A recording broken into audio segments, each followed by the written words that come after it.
Hello friends, welcome to Gargi classes. आज date है 17 April 2021 और इंडियन एक्सप्रेस की इंपॉर्टेंट न्यूज़ अभी हम डिस्कस कर लेते हैं।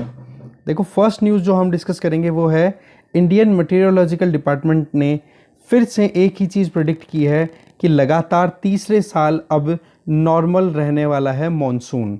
तो इसमें पूरा मैकेनिज्म बहुत ही अच्छे से बताया हुआ है इस आर्टिकल में, बहुत ही बढ़िया तरीके से, मतलब एक तरीके से यूँ मानो कि बुकिश लैंग्वेज टाइप की है इस आर्टिकल में। तो इस आर्टिकल को हम देखेंगे कि हमारा जो साउथ वेस्ट मानसून मैकेनिज्म है वो कैसे काम करता है, कौन कौन से इफ़ेक्ट करने वाले फैक्टर्स हैं, जानेंगे इसको। दूसरी तरफ अगर हम देखें तो ये सारा का सारा वैक्सीन से रिलेटेड है, तो आप एक बार देखना चाहो तो खुद से देख सकते हो, बाकी हम इस बारे में ज़्यादा कुछ डिस्कस नहीं करेंगे। इसके अलावा हम चलेंगे आगे कि यहाँ देखो आप, ये नीचे वाला ये केस स्टडी है बेसिकली कि पंजाब में फार्मर्स को सीधा उनके अकाउंट में एमएसपी ट्रांसफ़र करनी शुरू कर दी गई है गवर्नमेंट के द्वारा। तो इससे फार्मर्स के बीच में एक नई लहर चल पड़ी है। तो अभी एक एग्जांपल दे रहे हैं, दिलीप कुमार नाम से एक फार्मर, तो उनके अकाउंट में 2 स्लॉट्स आए, मतलब उनके 2 अकाउंट्स में 2 बार क्रेडिट होता है अमाउंट, 1.5 लाख का एक, और दोनों 1.5 लाख के लगभग थे। तो ऐसे में वो बहुत खुश हो जाते हैं कि हमें पहले जो मीडिएटर्स थे उनके थ्रू हमें मार्केट में गेहूं जो है वो मतलब सेल आउट करना होता था मंडी में जाकर के। तो वो फिर क्या करते थे कि हमें चेक दे दिया करते थे, और चेक देने के बाद में फिर वो डेफर पे डेफरमेंट किया कि करते थे कि बहाने पे बहाने कि अभी हमारे पास पैसे नहीं है, अभी अकाउंट में पैसा नहीं है, किसी भी तरीके से। और अब अकाउंट में सीधा एमएसपी अगर हमारे अकाउंट में आती है तो इससे बढ़िया क्या हो सकता है, ऐसे करके। तो बेसिकली ये एक नई होप का एक स्कोप दिखाई दे रहा है फार्मर्स को। तो ज़्यादा तो कुछ इंपॉर्टेंट नहीं है, बाकी एक छोटा सा एक इन्फॉर्मेशन जो हमने डिस्कस किया। इधर नीरव मोदी का एक्स्ट्राडिशन के लिए यूके ने अप्रूवल दे दिया है, पर हाँ, फाइनल अपील वो कर सकते हैं अभी भी यूके के कोर्ट में कि भाई क्यों वो इंडिया में नहीं जाना चाहते हैं। तो पीएनबी केस हुआ था जिसमें इन्होंने बहुत बड़ा गफला किया था। एक मेहुल चोकसी भी है और एक ये खुद, इन दोनों के अगेंस्ट में ये केस है।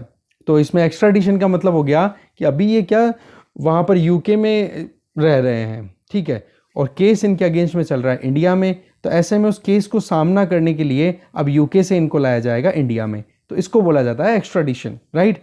तो इसी चीज़ के लिए यूके गवर्नमेंट ने अप्रूवल दे दिया है, ठीक है। आगे चलते हैं। एक्सप्लेन पेज पे 3 आर्टिकल है, 3 में से एक आर्टिकल को हम पार्शियली डिस्कस करेंगे। वो है ये कि ऑक्सीजन क्राइसिस बहुत ज़्यादा हो गया कोविड-19 केसेस आने के चलते, और अब इसका सोल्यूशन क्या हो सकता है। तो बीइंग एन एडमिनिस्ट्रेटर आपके पास में सॉल्यूशंस होने चाहिए, प्रॉब्लम तो वैसे ही आपके सामने आ जाएगी। तो हम सॉल्यूशन देखेंगे कि ऑक्सीजन की जो शॉर्टेज है उस क्राइसिस को हम कैसे सॉर्ट आउट कर सकते हैं। तो जो सजेशंस दिए हैं वो देखेंगे, ये हम नहीं देखेंगे। दूसरा हम डिस्कस करने वाले हैं, यहाँ पे एक डेटा एनालाइज किया जा रहा है कि जहाँ जहाँ पर भी राशन कार्ड का कनेक्शन आधार से है तो वहाँ पर कुछ एक सर्वे किया गया था। उस सर्वे में ये पता पड़ा कि लगभग 28% लोगों को आधार कार्ड का प्रॉपर वेरिफिकेशन ना होने के चलते राशन और अदर बेनिफिट्स नहीं दिए गए। तो देखेंगे इस आर्टिकल को अलग अलग स्टेट्स के पॉइंट ऑफ व्यू से। इसके अलावा इकोनॉमी पेज पे एक आर्टिकल का जस्ट लेंगे जिसमें हम बात करेंगे ECLGS, जिसका फुल फॉर्म हो गया emergency credit line guarantee scheme. तो इसमें क्या है, स्कोप थोड़ा वाइडन कर दिया गया है, और कंपनीज जिनको इसमें लोन, जिनका भी लोन ड्यू चल रहा है, उनको अब 60 दिन का रिलैक्सेशन दे दिया गया है। तो इसमें एक शॉर्ट समरी हम लेंगे इस आर्टिकल के थ्रू कि ये ECLGS एम्बिट क्या है और कौन कौन से सेक्टर्स को इसमें अभी इंक्लूड कर लिया गया है। तो ये आर्टिकल देखेंगे। इधर ये इतना इंपॉर्टेंट है नहीं, जिसमें डिपार्टमेंट ऑफ टेलीकम्युनिकेशन में जो स्पेक्ट्रम का ऑक्शन हुआ है उसमें जो भी विनर्स हैं, जैसे रिलायंस जियो हो गया, एयरटेल हो गया, उनको फ्रीक्वेंसीज अलॉट करनी शुरू कर दी है, राइट। तो ये चीज़ बताई जा रही है। फ्रीक्वेंसीज का डेटा बहुत सारा है तो वो इतना ज़्यादा काम का है नहीं, तो ये डिस्कस नहीं करेंगे। इसके अलावा हमारे लिए जो इंपॉर्टेंट आर्टिकल है वो है ये, देखो कि policy tool point of view से जब भी कोई पॉलिसी बने, मॉनेटरी पॉलिसी बने या फिर कहीं पर भी कोई प्लानिंग करनी हो इकोनॉमी पॉइंट ऑफ व्यू से, तो होलसेल प्राइस इंडेक्स इतना इंपॉर्टेंट नहीं है। पर कल हमने देखी थी एक न्यूज़ जिसमें होलसेल प्राइस इंडेक्स जो है वो 7.39% तक पहुंच गया है। तो इसके कंसर्न्स ज़रूर हैं। तो माइन्यूट लेवल पे डिटेल हमें समझने को मिलेगी कि wholesale price index, consumer price index, दोनों में डिफरेंस क्या है। और एक तरीके से आप देखोगे जो इकोनॉमिक डिफ्लेटर होता है उसके बारे में भी आपको समझने में आएगा। तो अच्छा खासा आर्टिकल है, देखेंगे इस आर्टिकल को। इसके अलावा हम देख सकते हैं यहाँ पर कि यूएसए ने 11 कंट्रीज़ का नाम दिया है कि वो कंट्रीज़ अपनी करेंसी प्रैक्टिस को कैसे आगे कर रहे हैं, क्योंकि कुछ कंट्रीज़ पे यूएसए को डाउट है कि डॉलर के अगेंस्ट में दूसरे जो कंट्रीज़ हैं वो अपनी करेंसीज़ को डीवैल्यूएट कर देते हैं। तो ऐसे में क्या होता है कि डॉलर की वैल्यू ज़्यादा हो जाती है, करेंसी की वैल्यू डाउन होती है। तो ये जो कंट्रीज़ जो अपनी करेंसी को डाउन करते हैं वो एक्सपोर्ट बढ़ा देते हैं यूएसए को। तो बोले यूएसए को बहुत ज़्यादा लॉस होता है इससे ट्रेड में। तो इसी चीज़ को ध्यान में रख करके यूएसए ने अपनी तरफ से ये मॉनिटरिंग लिस्ट डिक्लेयर की है। तो देखेंगे इसमें कौन कौन से कंट्रीज़ है। चाइना की जीडीपी 18.3% से जंप कर गई है। तो इसमें बेसिकली वजह क्या है, क्योंकि पिछले साल जब कोविड-19 आउटब्रेक हुआ था उस टाइम पर चाइना में इकोनॉमिक एक्टिविटीज़ बिल्कुल डल हो गई थी, डिक्लाइन कर गई थी।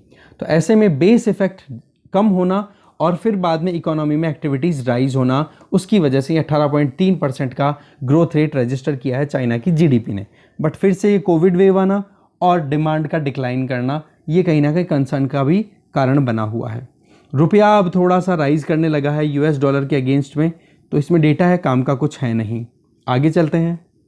वर्ल्ड पेज पे इतना कुछ इंपॉर्टेंट है नहीं जिसको हम डिस्कस करना चाहें या डिस्कस करने की ज़रूरत हो।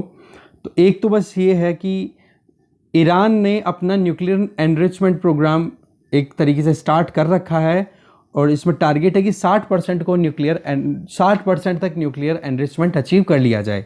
तो ये देखो हाईएस्ट लेवल होगा अभी तक जितना भी न्यूक्लियर एनरिचमेंट प्रोग्राम ईरान ने चलाया है। तो इससे देखो कि ये बहुत ही हद तक उस कदम तक पहुंच गया है ईरान कि वो अपने न्यूक्लियर वेपन डेवलप कर सके यूरेनियम बेस्ड। ठीक है, तो ये देखो एक तरफ तो यूएसए के साथ में ईरान की जो एंगेजमेंट है न्यूक्लियर डील को लेकर के वो बढ़ रही है, तो दूसरी तरफ ईरान भी ब्रेक लगाने के लिए रेडी नहीं है न्यूक्लियर एनरिचमेंट प्रोग्रेस को। ठीक है, तो देखते हैं आने वाला टाइम बताएगा क्या बातचीत होती है क्या नहीं होती न्यूक्लियर डील को लेके। बाकी और कोई भी आर्टिकल हमारे लिए इतना इंपॉर्टेंट है नहीं। अब देख लेते हैं जो एक दो आर्टिकल इंपॉर्टेंट है उनको डिटेल में। सबसे पहला आर्टिकल है, इंडियन मेट्रोलॉजिकल डिपार्टमेंट ने प्रिडिक्ट किया है लगातार तीसरे साल कि मॉनसून जो है वो अब की बार नॉर्मल ही रहने वाला है। तो ये बेसिकली जो लॉन्ग रेंज फोरकास्ट आती है, ठीक है, जो कि अप्रैल और जून मंथ में डिक्लेयर की जाती है, 2 बार डिक्लेयर करती है साल में आईएमडी, जिसको लॉन्ग रेंज फोरकास्ट रिपोर्ट बोली जाती है। तो उसमें ये बोला कि अब की बार मॉनसून जो है वो लगातार तीसरे साल नॉर्मल रहने वाला है। तो इसमें हमारे क्या होता है कि 4 महीने जिनमें आप जून जुलाई अगस्त सितंबर, ये 4 महीने आप कंसिडर कर सकते हो जब हमारे यहाँ पर साउथ वेस्ट मानसून रिसीव होता है। तो लगभग इंडिया में जितना भी एक साल में रेनफॉल होता है ना, उसका 70% रेनफॉल तो हमारे साउथ वेस्ट मानसून से ही रिसीव हो जाता है। तो ये जो लॉन्ग रेंज फोरकास्ट है इसमें ये बताया, और ये आती कब है लॉन्ग रेंज फोरकास्ट, ये 2 बार आती है साल में, एक तो अप्रैल में आती है और एक जून में आती है। तो क्वांटिटेटिव पॉइंट ऑफ व्यू से देखिए तो रेनफॉल जो है वो जून से लेकर सितंबर के बीच में लगभग 98% रहने वाला है, जो कि लॉन्ग पीरियड एवरेज के कंपैरिजन में 98% का रहना हो गया नॉर्मल रेनफॉल। मतलब पिछले एक पर्टिकुलर टाइम पीरियड 5 साल 10 साल 20 साल इसका एवरेज निकाल लिया एनुअल रेनफॉल का, और उस एनुअल रेनफॉल के बेसिस पे देखा कि हर साल इन 4 मॉनसून वाले टाइम पे मॉनसून वाले महीनों में कितना रेनफॉल रहता है। उस रेनफॉल का 98% रेनफॉल अब की बार हमें रिसीव होने वाला है। तो इस तरीके से वो जो डेटा हमने पिछले कई सालों का एक साथ निकाला उसको बोल दिया लॉन्ग पीरियड एवरेज, और इसका अगर 98% रहता है दैट मीन्स नॉर्मल रेनफॉल रहने वाला है। ये बात कही आईएमडी के जो डायरेक्टर जनरल है उनके द्वारा ये बात बोली गई है। तो इसमें आप देखोगे कि साउथ वेस्ट मानसून की अगर बात करें तो इसमें कैलकुलेशन हम करते हैं, ये जो लॉन्ग पीरियड एवरेज है ना, ये कैलकुलेट किया जाता है पिछले 50 सालों का। ठीक है, जैसे कि 2010 की अगर बात करें तो 1961 से लेके 2010 का डेटा कैलकुलेट किया जाता है, और उसमें हमारे पास में जो डेटा अवेलेबल है वो है एवरेज कितना आ रहा है 880 mm। ठीक है, मतलब 88 सेंटीमीटर रेनफॉल हमें मिलता है साउथ वेस्ट मानसून से। अगर पिछले 50 साल का एवरेज निकाल करके देखें, उस 88 सेंटीमीटर का 98% हमें रिसीव होगा, तो आप कह सकते हो अराउंड 85 सेंटीमीटर तक की रेनफॉल हमें रिसीव होने वाली है इस साल। ये बात कही है आईएमडी की, जो ये लॉन्ग रेंज फोरकास्ट अभी डिक्लेयर हुई है। इसके अलावा कुछ रीजन्स है जहां पर बिलो नॉर्मल रेनफॉल होने वाला है, जिसमें जम्मू कश्मीर, लद्दाख, दिल्ली, ईस्टर्न उत्तर प्रदेश और उसके साथ लगा हुआ बिहार, झारखंड और नॉर्दर्न एरिया ऑफ उड़ीसा और छत्तीसगढ़, वेस्ट बंगाल। ये कुछ ऐसे स्टेट्स, डिस्ट्रिक्ट्स, एरियाज बताए हैं जहां पर रेनफॉल जो है वो नॉर्मल से कम रह सकती है। पर देखो फिर भी प्रिडिक्शन अगर नॉर्मल का आ रहा है तो ये तो एक अच्छी न्यूज़ है। इसके अलावा अगर हम देखें, हमारे यहाँ पर जब रेनफॉल होता है, मॉनसून जब आता है, तो दो फैक्टर्स बहुत इंपॉर्टेंट रोल प्ले करते हैं। एक तो इंडियन ओशियन डाइपोल और एक होता है जो एक तरीके से आप इसको कह सकते हो El Nino southern oscillation, ENSO। इसके बारे में आप पढ़ते हो, आप ज्योग्राफी, फंडामेंटल्स ऑफ ज्योग्राफी में, उसमें पूरी डिटेल मिलती है। तो बेसिकली हम यहाँ पर पूरी डिटेल जानेंगे भी, ठीक है। तो दो फैक्टर्स बहुत इंपॉर्टेंट है, एक तो अल नीनो इफेक्ट का होना और उसका ऑसिलेट करना, इसलिए इसको क्या बोल दिया, El Nino southern oscillation. Oscillate का मतलब होता है कोल्डर सिचुएशन, वार्मर सिचुएशन, इनके बीच में फ्लक्चुएट करना वाटर टेम्परेचर का। सिमिलरली इंडियन ओशियन डाइपोल का भी यही सीन रहता है। देखो ENSO की अगर हम बात कर ले, अल नीनो सदर्न ऑसिलेशन की, तो देखो इसका एक लार्ज स्केल फीचर देखने को मिलता है कि इंडियन समर्स के टाइम पे जब हमारे मॉनसून आता है ना, इस पर सीधा सीधा ENSO का असर होता है कि जिस साल ENSO आता है उस साल हमारे यहाँ पे रेनफॉल कम होता है मॉनसून के टाइम पे। और अगर ENSO का जस्ट ऑपोजिट पोर्शन देखें ना, तो उसको बोला जाता है ला नीना, ठीक है। अल नीनो के टाइम पे हमें रेनफॉल कम रिसीव होता है, जबकि ला नीना के टाइम पे हमें रेनफॉल अच्छा खासा रिसीव होता है। तो इसी चीज़ में अल नीनो का मतलब हो गया कि अब देखोगे कि जो इक्वेटोरियल ईस्टर्न पैसिफिक ओशियन है ना, अब पैसिफिक ओशियन आप देखते हो सर्कल की तरह देखने को मिलता है, इसमें इस तरफ आप देखोगे तो साउथ अमेरिका है, ठीक है, और यहां पर इक्वेटर यूं निकलती है बिल्कुल बीचों बीच से। तो इस तरफ आप देखोगे ना, तो ये ईस्टर्न पैसिफिक ओशियन हो गया, इधर ऑस्ट्रेलिया आ गया, ठीक है, इधर आप देखोगे एशिया वाला पोर्शन आ गया, इधर नॉर्थ अमेरिका आ गया। तो यहां पर क्या होता है कि टेम्परेचर अगर पानी का राइज कर गया तो इस कंडीशन को बोल दिया जाता है अल नीनो। और इस तरफ अगर टेम्परेचर राइज होता है तो इसकी वजह से यहाँ पर जो ग्लोबल एयर सर्कुलेशन है उस पर असर जाता है, और हमारे जो है वो साउथ वेस्ट रेनफॉल जो है मॉनसून की वजह से वो वीक पड़ जाती है।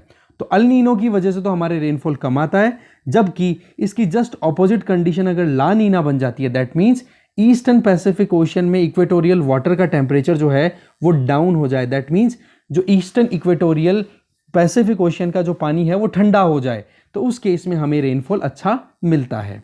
सिमिलरली दूसरा एक option that is Indian ocean dipole. इसमें आप देखोगे कि इंडियन ओशियन को अगर मैं यहाँ पे लोकेट करना चाहूँ तो आपको थोड़ा समझ में आएगा कि इधर अरेबियन सी है, इधर बे ऑफ बंगाल है, और यहीं पर आप देखोगे अंडमान एंड निकोबार आइलैंड है, और इसी तरफ ये इंडोनेशिया आ गया। तो यहाँ का टेम्परेचर जिसको मैं अभी हाईलाइट कर रहा हूँ और इधर वाला टेम्परेचर, तो ये दो पोल बन गए, पोल नंबर 1 एंड पोल नंबर 2। इसका मतलब ये क्या हो गया, दो का मतलब डाई और डाई का मतलब हो गया फिर पोल्स, तो डाईपोल। और बन कहाँ रहे हैं, एक अरेबियन सी में और एक इंडोनेशिया के पास में, और दोनों के दोनों जो है वो इंडियन ओशियन के पार्ट ही हैं। तो ऐसे में ये हो गया इंडियन ओशियन डाईपोल। तो इंडियन ओशियन डाईपोल के दो फेज बनते हैं, एक तो नेगेटिव फेज बनता है, एक पॉजिटिव फेज बनता है। नेगेटिव फेज और पॉजिटिव फेज में सिर्फ और सिर्फ जो अंतर है, डिफरेंस है, वो है कि सरफेस वाटर का टेम्परेचर क्या है। तो इंडियन ओशियन डाइपोल का मतलब मैंने आपको बता दिया कि इंडियन ओशियन जो है वो दोनों सिचुएशन एक्सपीरियंस करता है, एक तो वार्म कंडीशन और एक कोल्ड कंडीशन। एक पोल तो अरेबियन सी में बनता है, तो दूसरा पोल इंडियन ओशियन में इंडोनेशिया के साउथ की तरफ बन जाता है। तो ऐसे में इंडियन ओशियन डाइपोल की अगर बात करें तो ये पॉजिटिव बोला जाता है जब वेस्टर्न पोल, मतलब जब अरेबियन सी अगर गर्म है, वार्मर है, टेम्परेचर ज़्यादा है, तो ये कंडीशन बन जाती है पॉजिटिव इंडियन ओशियन डाइपोल। ध्यान रखना आप, जब अरेबियन सी इंडोनेशिया के पास वाले वाटर के कंपैरिजन में ज़्यादा टेम्परेचर वाले वाटर को कंटेन करता है, तो ऐसे में इंडियन ओशियन डाइपोल हो गया पॉजिटिव। रिवर्स कंडीशन अगर हो जाए कि अरेबियन सी में वाटर टेम्परेचर जो है वो कम है एज कंपेयर टू इंडोनेशिया के पास वाले पानी के, तो ऐसे में वो हो जाएगा हमारे नेगेटिव। तो ये दोनों कंडीशन अगर आपको समझ में आ गई है तो आप देखोगे कि ईस्टर्न, जैसे ही हमारे यहां पर पॉजिटिव इंडियन ओशियन डाइपोल बन जाता है ना, तो इसको अल नीनो के साथ में एसोसिएट किया जाता है। तो अब मैं दोनों चीज़ों को एक साथ करेक्ट करूंगा। अल नीनो की सिचुएशन आ गई ईस्टर्न पैसिफिक ओशियन में, और ये कनेक्ट करेगा पॉजिटिव डाइपोल सिचुएशन में। और पॉजिटिव डाइपोल सिचुएशन का मतलब क्या हो रहा है यहां पर, सीधा का सीधा, कि जो आप देखोगे अरेबियन ओशियन है उसका टेम्परेचर राइज होना, और उसका टेम्परेचर राइज होना तो उसकी वजह से हमारे यहां पर रेनफॉल कम हो जाएगा। तो अल नीनो और पॉजिटिव इंडियन ओशियन डाइपोल दोनों जब साथ में आ जाते हैं तो रेनफॉल हमारे कम हो जाता है। तो अब की बार जो सिचुएशन है ना वो ये है कि जो अल नीनो सदर्न ओसिलेशन है वो न्यूट्रल है, कि ना तो वो अल नीनो बन रहा है ना ही ला नीना बन रहा है। तो ऐसे में हमारे यहाँ पर जो रेनफॉल है वो नॉर्मल रहने वाला है। ये बात कही जा रही है इंडियन मटेरियोलॉजिकल डिपार्टमेंट के द्वारा। तो आई होप आपको ये कॉन्सेप्ट अच्छे से समझ में आया होगा। और दूसरी तरफ अगर देखें कि अब की बार जो फोकस रहेगा ना कि रेनफॉल कहाँ पर ज़्यादा है कहाँ पर कम, उसमें मेन फोकस रहने वाला है मध्य प्रदेश, महाराष्ट्र, छत्तीसगढ़, झारखंड, उड़ीसा, राजस्थान, गुजरात और कुछ पार्ट बिहार के और कर्नाटक के, इन पर ज़्यादा ध्यान रहने वाला है। आप देखोगे कि हमारे यहाँ पर मॉनसून में इन रीजन्स में लगभग 85 to 88% तक रेनफॉल रिसीव हो जाता है एनुअली, अगर देखा जाए तो उसका हिस्सा। अगर हम देखें इंडिया में ज़्यादातर एग्रीकल्चर जो है वो किस पे डिपेंडेंट है, मॉनसून पे, इसीलिए हमारी एग्रीकल्चर को हम क्या बोलते हैं, गैम्बल ऑफ मॉनसून। ठीक है। दूसरी तरफ इंडियन इकोनॉमी के अंदर बहुत इंपॉर्टेंट रोल प्ले करता है मॉनसून। अच्छा, केवल तमिलनाडु के नॉर्दर्न हिस्से को छोड़ देना, उसको छोड़ करके ऑल ओवर इंडिया रेनफॉल जो है वो ज़्यादातर साउथ वेस्ट मानसून में ही मिलता है। अब तमिलनाडु वाला जो रीजन है वहाँ पर हो गया, उसको बोलते हैं कोरोमंडल कोस्ट, और वहाँ पर जब मानसून रिट्रीट करेगा, मानसून विड्रॉ करेगा, तब नॉर्थ ईस्ट मानसून के टाइम पे यहाँ पे रेनफॉल रिसीव होता है। तो साउथ वेस्ट मानसून के टाइम पे तमिलनाडु के नॉर्दर्न पार्ट को और आंध्र प्रदेश के थोड़े बहुत पार्ट को छोड़ दें तो ज़्यादातर हिस्सों में ऑल ओवर इंडिया रेनफॉल हमें साउथ वेस्ट मानसून के टाइम पे ही मिलती है। देखो केरला, अगर हम देखें मेन लैंड इंडिया में मानसून कब शुरू होता है, तो वो केरला में आना शुरू होता है जून के टाइम में, और फिर उसके बाद में मिड जुलाई तक ऑल ओवर इंडिया कवर हो जाता है, और सबसे ज़्यादा रेनफॉल हम रिसीव करते हैं जुलाई मंथ में और अगस्त मंथ में। ठीक है, तो ये पूरी डिटेल हमने जानी। चलते हैं नेक्स्ट आर्टिकल पे। नेक्स्ट जो आर्टिकल है that is from explain page, जिसमें हम बात करेंगे कि ऑक्सीजन क्राइसिस के सॉल्यूशंस क्या निकाले जा सकते हैं। तो सीधा सॉल्यूशंस पे आ रहा हूँ मैं। तो सबसे पहला काम तो ये किया जा सकता है कि हॉस्पिटल्स में ही है ना इंस्टॉल किए जा सकते हैं प्रेशर स्विंग एब्जॉर्प्शन प्लांट्स। इसमें क्या होगा प्रेशर स्विंग एब्जॉर्प्शन प्लांट में, कि हॉस्पिटल अपने खुद के ही ऑक्सीजन मैन्युफैक्चरिंग प्लांट्स बना सकते हैं जिससे कि वो सेल्फ रिलायंट हो जाएं। तो इसके लिए एक एम्पावर्ड ग्रुप प्लान किया जाना कि कौन से 100 हॉस्पिटल्स हैं देश के बड़े जहां पर इस तरीके के प्रेशर स्विंग एब्जॉर्प्शन प्लांट लगाए जा सकते हैं जिससे कि लोकली ऑक्सीजन प्रोड्यूस की जा सके। पहला सजेशन। दूसरा कि हॉस्पिटल्स में ज़्यादा से ज़्यादा स्टोरेज की फैसिलिटी की जाए, कम से कम 10 दिन का स्टॉक तो उनके पास में अवेलेबल हो जिससे कि सिलेंडर्स की कमी आने वाले टाइम पे ना हो। तो एक उनके पास में स्टॉक फैसिलिटी अवेल की जाए। तीसरा सजेशन यहाँ पे दिया जा रहा है कि जो इंडस्ट्रीज़ हैं, इंडस्ट्रियल एक्सपर्ट्स ने कहा कि जो ट्रांसपोर्ट सेक्टर है उसमें हम अभी ऑक्सीजन सप्लाई में केवल और केवल रोड ट्रांसपोर्ट पर डिपेंडेंट है, तो क्यों ना हम दूसरे ट्रांसपोर्ट जैसे कि रेलवे हो गया या फिर एयरलिफ्ट भी तो की जा सकती है ऑक्सीजन का। ये उद्धव ठाकरे ने ऑप्शन दिया था, चीफ मिनिस्टर ऑफ महाराष्ट्र। तो इन ट्रांसपोर्ट वेरिएंट्स को भी हम अलग तरीके से यूज़ कर सकते हैं। इसके अलावा सरप्लस ऑक्सीजन स्टॉक्स जो कि अभी इंडस्ट्रीज़ में पड़े हैं उनको आप डाइवर्ट करो मेडिकल फैसिलिटीज़ में। इसके अलावा ऑर्गन और नाइट्रोजन के जो टैंकर्स हैं उनको अभी हम ऑक्सीजन ट्रांसपोर्टेशन के लिए यूज़ कर सकते हैं। ये भी एक अच्छा ऑप्शन है, इन पे काम हो रहे हैं। इसके अलावा मिनिस्ट्री ऑफ हेल्थ मिनिस्ट्री ने अपनी तरफ से रिपीटेडली वार्न किया था कि ऑक्सीजन वेस्टेज बहुत ज़्यादा होता है, अननेसेसरी यूसेज बहुत ज़्यादा हैं ऑक्सीजन के।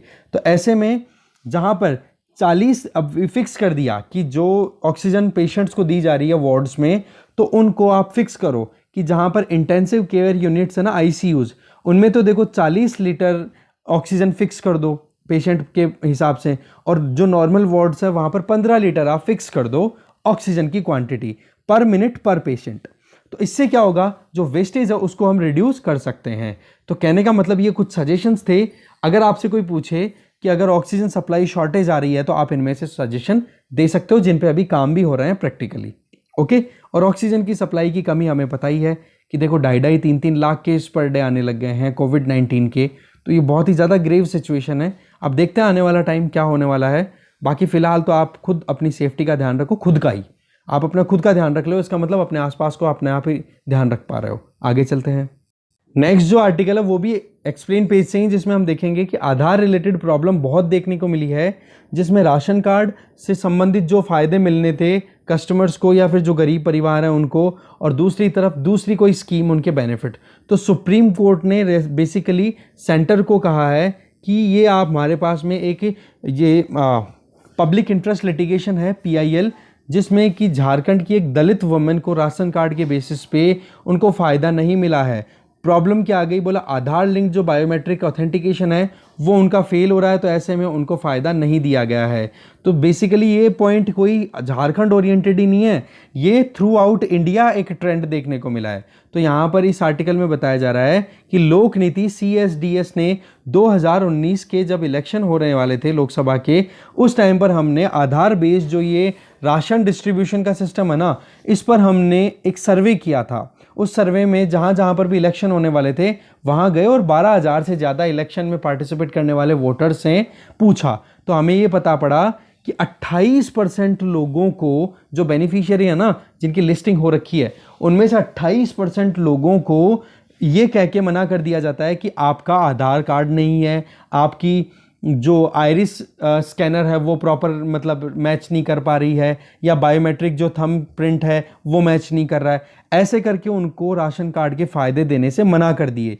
तो इसका मतलब ये हो गया कि हर 4 परिवारों में से एक परिवार को ये मुश्किल का सामना करना पड़ा। तो ये बहुत बड़ा फिगर हो जाता है अगर इंडिया थ्रू आउट हम अप्लाई करें तो ये चीज़ देखो केवल PDS तक ही सीमित नहीं है, ये जो पब्लिक डिस्ट्रीब्यूशन सिस्टम है। इसके अलावा इस सर्वे में ये पता पड़ा है कि जो गवर्नमेंट आधार ओरिएंटेड दूसरी जो स्कीम्स की फैसिलिटी अवेल कराती है उनमें भी लोगों को एक्सेस करने में बहुत परेशानी हुई है। रूरल अर्बन का अगर सेगमेंट देखा जाए तो इसमें ज़्यादा कोई फ़र्क नहीं मिला। गाँव में या टाउन्स में या सिटीज़ में ये लगभग 28% का ही हमें रेशो मिला कि हर 4 फैमिलीज़ में से एक फैमिली को डिनायल का सामना करना पड़ा कि आपकी आधार इन्फॉर्मेशन मैच नहीं कर रही है या फिर आपका आधार कार्ड बना हुआ नहीं है। तो ये चीज़ें आप बता सकते हो कि कितना मुश्किलों का सामना करना पड़ा होगा इस कोविड के टाइम पे। दूसरी तरफ जिन स्टेट्स को पहले एक्सपर्ट्स के द्वारा बीमारू बोला जाता था, जिनमें बिहार झारखंड पहले एक हुआ करते थे, MP हो गया, छत्तीसगढ़ MP हो गया, राजस्थान UP और उत्तराखंड ये हो गए, तो इन कंट्रीज़ को मिलाकर के बीमारू स्टेट्स बोला जाता था।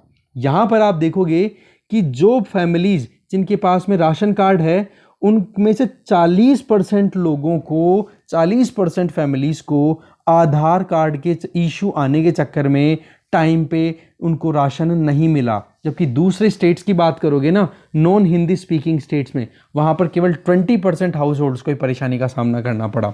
तो आप देख सकते हो जस्ट डबल परेशानियाँ हैं इन बीमारू स्टेट्स में। बीमारू अब नहीं है, बेसिकली राजस्थान तो बीमारू कैटेगरी से बाहर निकल चुका है और दूसरे स्टेट्स भी प्रोग्रेस कर रहे हैं।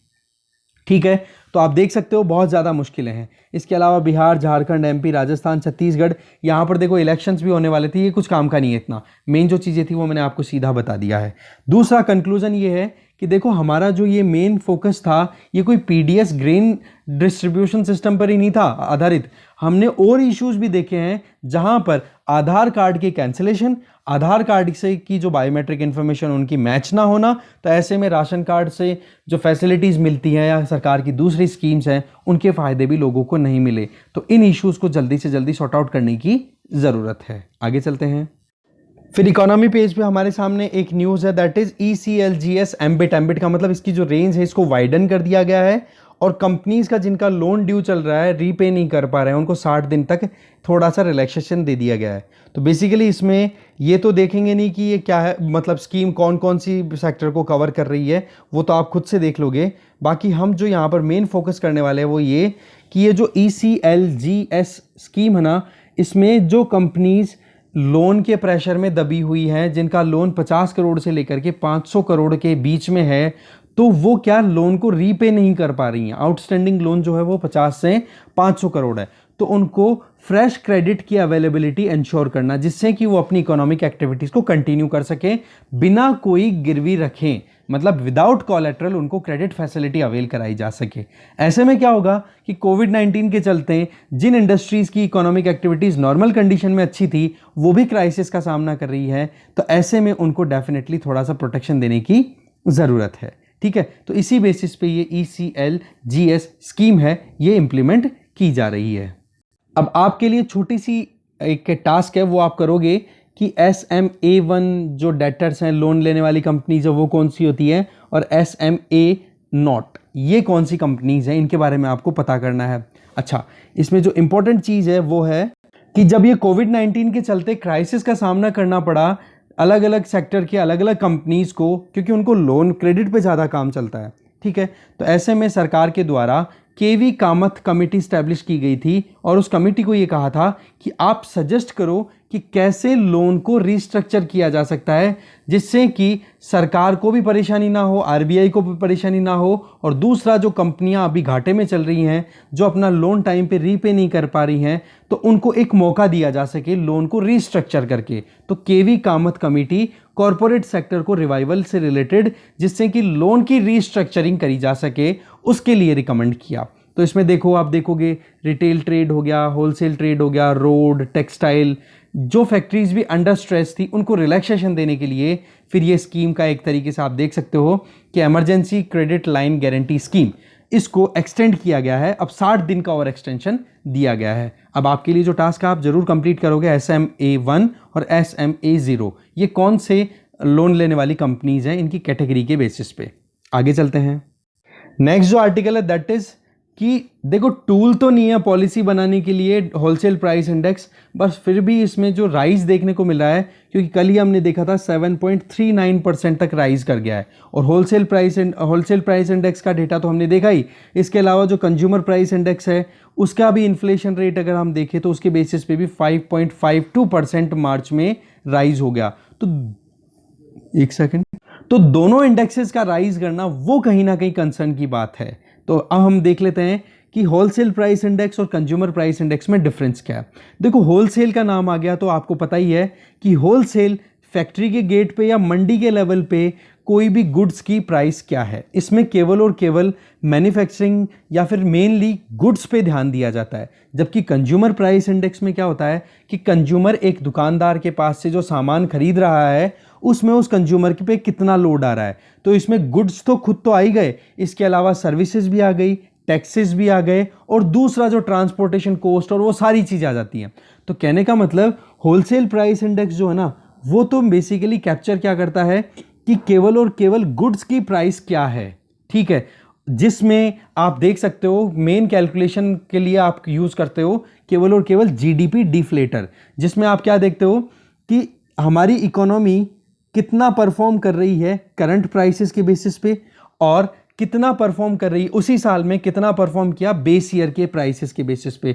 तो आप देखोगे GDP on current price basis upon GDP on base prices, ये आपका हो जाता है GDP डिफ्लेटर, जिसमें आप इन्फ्लेशन का इफेक्ट अगर आप रिड्यूस कर देते हो तो आपको एक्चुअल में पता पड़ता है कि GDP कितना परफॉर्म कर रही है। तो इसीलिए GDP डिफ्लेटर वाला जब सेगमेंट आप कैलकुलेट करते हो ना, GDP की एक्यूरेट सिचुएशन का पता करने के लिए, ग्रॉस डोमेस्टिक प्रोडक्ट जिसको आप क्या बोलते हो कि एक फाइनेंशियल ईयर में, जो कि हम नॉर्मली एक साल लेते हैं, उसमें हमारे देश में या कोई भी कंट्री के ज्योग्राफी के अंडर में, with in the geography of a particular country, और एक साल के अंदर अंदर कितने गुड्स और सर्विसेज प्रोड्यूस किए जाते हैं, उनका टोटल सम होता है ग्रॉस डोमेस्टिक प्रोडक्ट। तो उसी GDP को आप कैलकुलेट करते हो दो तरीके से। एक तरीका तो होता है बेस ईयर का, जिसमें 2015-16, 2011-12 ऐसा आप फिक्स करके रखते हो।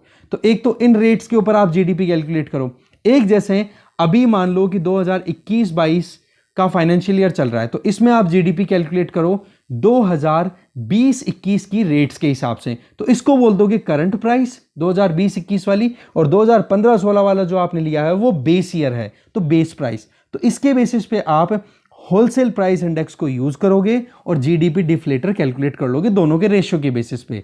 तो इससे क्या पता पड़ेगा कि आपका केवल होलसेल प्राइस इंडेक्स का यूज मेनली किस चीज में हो रहा है, वो हो रहा है जीडीपी डिफ्लेटर में। तो कहने का मतलब पॉलिसी मेकिंग में तो ज्यादातर सरकार या आरबीआई भी अगर मॉनेटरी पॉलिसी फॉर्मुलेट करता है तो मॉनेटरी पॉलिसी कमिटी ध्यान रखती है किसका, कंज्यूमर प्राइस इंडेक्स के बेस पे इन्फ्लेशन का। जबकि आज अगर मानो होलसेल प्राइस इंडेक्स राइज हो रहा है तो कल को ना होलसेल में जो सामान बिक रहा है वो रिटेल में वही तो सामान बिकेगा ना आने वाले कुछ टाइम पे। तो आज अगर यहीं पर होलसेल पे ही प्राइस राइज हो रही है तो रिटेल में भी तो प्राइस राइज होगी ही ना। इसलिए ये चिंता की बात है कि आज अगर WPI राइज हो रहा है तो आने वाले टाइम पे CPI और ज़्यादा राइज होने का डर है। तो दो कंसर्न ये है कि एक होलसेल प्राइस इंडेक्स अगर राइज होता है तो रिटेल लेवल पर भी इसका असर देखने को हमें मिलेगा, ठीक है। और ऑलरेडी CPI तो हमने देखा ही मार्च में 5.52% ऑलरेडी अचीव कर चुका है। तो दोनों तरफ से महंगाई बढ़ना, और रही सही में कोविड-19 की तरफ देखो, कोविड-19 केसेस बढ़ रहे हैं तो सप्लाई साइड में भी कहीं ना कहीं डिसरप्शन आ जाएगा, और अगर सप्लाई साइड में डिसरप्शन आ गया तो आपको पता है ही महंगाई और बढ़ेगी। अच्छा, अभी की जो महंगाई बढ़ने की वजह क्या है, लिक्विडिटी मार्केट में बहुत सारी है, तो रुपया तो देखो बहुत सारा है और सामान मटेरियल वो उतना का उतना ही है। तो गुड्स तो नंबर फिक्स हैं, जबकि रुपीस लोगों के हाथों में ज़्यादा आ गए तो इन गुड्स की डिमांड बढ़ेगी कि नहीं, और डिमांड आपको पता है कि डिमांड बढ़ रही है और सप्लाई आपकी रुकी हुई है, तो ऐसे में प्राइस राइज ही होती है, महंगाई ही बढ़ती है, ठीक है। तो ये था पूरा सीन, आगे चलते हैं। नेक्स्ट न्यूज़ है कि यूएसए ने 11 नेशंस का नाम लिखा है, अपनी तरफ से डिक्लेयर किया है कि जो करेंसी प्रैक्टिसेस को कैसे फॉर्मुलेट कर रहे हैं कि कहीं वो यूएसए के डॉलर के अगेंस्ट में अपनी करेंसी को डिवैल्यूएट तो नहीं कर रहे हैं अपने एक्सपोर्ट को बढ़ाने के लिए। तो ऐसे में क्या हो रहा है कि यूएसए ने 11 कंट्रीज़ के नाम लिए हैं, जिनमें India, China, Japan, south Korea, Germany, Italy, ये तो वो कंट्रीज़ हैं जो कि पिछले साल भी थे इसी लिस्ट में, और कुछ नए नाम भी जुड़े हैं जिनमें 2 नाम हैं, आयरलैंड और मेक्सिको। इसके अलावा आप देखो मलेशिया हो गया, सिंगापुर हो गया, थाईलैंड हो गया, ये कंट्रीज़ भी इस मॉनिटरिंग लिस्ट के अंदर डाली हुई हैं। इसमें क्या किया जाता है बेसिकली कि वहाँ पर 2015 का एक्ट है मॉनिटरिंग लिस्ट। इसमें क्या होता है, मतलब एक एक्ट है वहाँ पर इकोनॉमी का, यूएसए की इकोनॉमी को एक तरीके से मैनेज करने के लिए, कि कहीं यूएसए की डॉलर की वैल्यू इतनी ज़्यादा तो नहीं है कि यूएसए की कंपनीज ही घाटे में चलना शुरू हो जाए। तो ऐसे में क्या होता है कि ये ध्यान रखते हैं, क्योंकि ये एलिगेशंस तो लगते रहते हैं चाइना पे कि चाइना जो अपनी करेंसी है उसको डिवैल्यूएट करके रखता है जिससे कि वो एक्सपोर्ट को बढ़ा सके।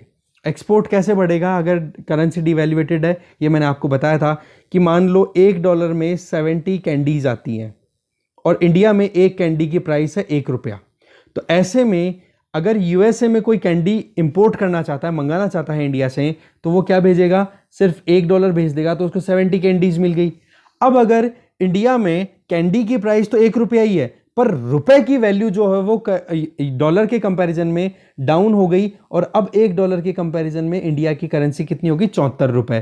तो ऐसे में अब यूएसए में जो इंपोर्ट करने वाला बंदा है वो अब $1 में कितनी कैंडीज इंपोर्ट कर पाएगा, 74। तो ऐसे में आप देखो इंडिया से एक्सपोर्ट बढ़ा कि नहीं, 70 की जगह 74 कैंडीज आ रही हैं, तो ऑर्डर्स भी और ज़्यादा मिलेंगे क्योंकि प्राइस का फ़ायदा मिलेगा। तो यही चीज़ कहीं ना कहीं यूएसए को सता रही है कि अगर सारी चीज़ें ही हमारे इंपोर्ट होने लग गई तो हमारी कंपनियां तो बर्बाद हो जाएंगी।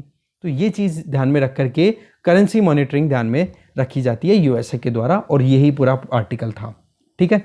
तो डिस्कशन यही खत्म है, मेन चीज़ें हमने देख ली है। Thank you very much for watching this video and following Gargi classes. Thank you.